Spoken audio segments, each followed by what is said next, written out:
Hello, welcome back. Today we're going to be talking about function notation. The objective is by this video, you should be able to evaluate a function using function notation. Here's some definitions. Input are the x values or independent values are the inputs. The outputs are the y values or dependent variable values. To get us started in function notation, we're actually going to start off with a concept that should be somewhat familiar. Suppose that y is equal to 3x minus 4. Find the value of y when x is equal to 5. So what this means is that we need to find out what y is when x is 5. Let me go ahead and circle x. We know x is equal to 5. That means you put 5 in for x. So we get y is equal to 3 times x, and we said x is equal to 5, so we put 5 in for x, minus 4. 3 times 5 is 15, minus 4, so we get y is 11. So y is 11 when x is equal to 5. Now that should be the familiar way of evaluating a function. Well, I'm going to show you function notation here in a second, and that's going to be a different way to do the same sort of thing. In the end, it's going to help us evaluate functions with less actual writing. We don't have to write out this whole statement here.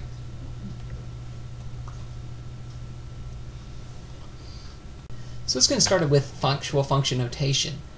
We can rewrite the problem that we looked at earlier using something called function notation. Now what we see right here is a y, parentheses x parentheses, equal to 3x minus 4. What this tells us is a brand new notation.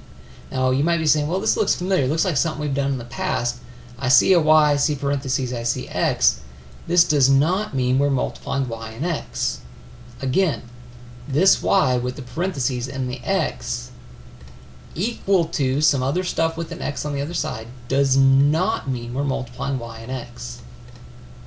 What it tells us is y of x tells us that the value of y depends on the value of x. So the thing on the outside of the parentheses depends on the thing on the inside of the parentheses. Again, notice we've got only this on the left-hand side. A y, a parentheses, an x parentheses, then our equal sign, then a whole bunch of stuff on the other. That tells us y is a function of x, y depends on x. And we read it out loud as y of x. It's a shorthand way of saying y is a function of x, and it is equal to 3x minus 4. So taking a look at an example, suppose we were asked to do something with this notation.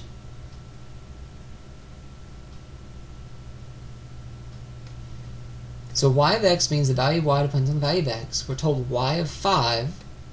Notice y of x was changed to y of 5. That means find the value of x, find the value of y when x is equal to 5. So right here x is 5 and x is 5. So if I were told y of x is equal to 3x minus 4, find y of 5. What that means is we're actually going to substitute 5 in for the x value. Notice again, the x changed from x to 5. So y, let me do the x in blue. So we substitute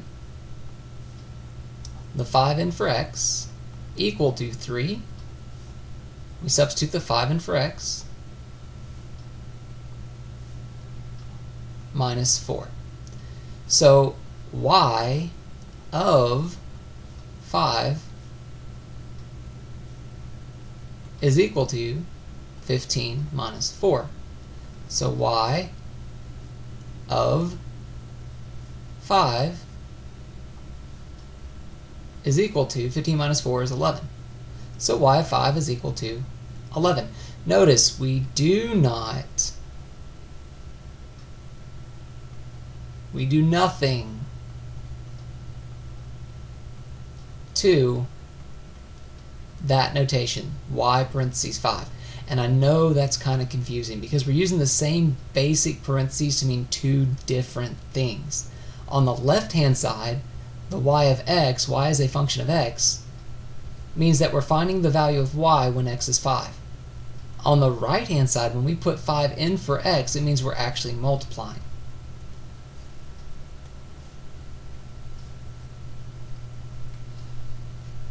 Here are a couple of examples for you to try.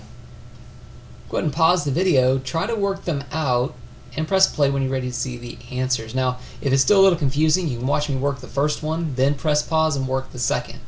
It's up to you. For the first one, we're told f of x. Again, the notation means f is a function of x, f depends on x, is equal to x plus 4. Find f of 6. Well, to find f of 6, what we do is we take f and we substitute 6 in for x,